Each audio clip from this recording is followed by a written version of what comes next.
Hello everyone! Today we'll be reviewing how to return your CGM reader and CGM sensor to our lab. So you should have received all of your study materials inside of a large padded FedEx envelope.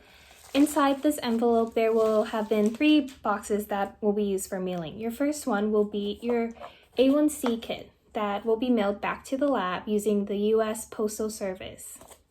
The other 2 boxes you should have received will be the CGM reader return box and the CGM sensor return box. As you can see, these are both tied to a FedEx envelope. Please do not throw away these envelopes. We highly recommend placing these return boxes and the envelopes in a safe location and notifying any household members not to dispose of the envelopes, as you may be holding on to them for a bit of time after your appointment. After you have applied your CGM sensor and ensured that it has started to collect data, you can take your CGM reader and place it inside of your CGM reader return box. After doing so, you can place your CGM return box inside of the FedEx envelope that it was tied to.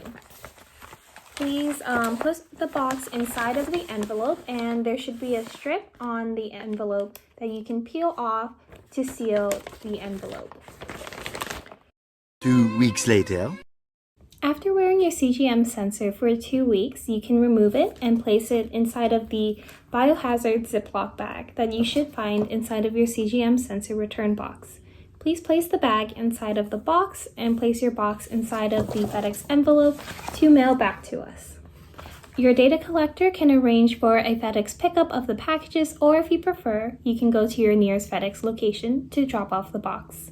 Thank you for being a part of Real Tea. We appreciate all of you.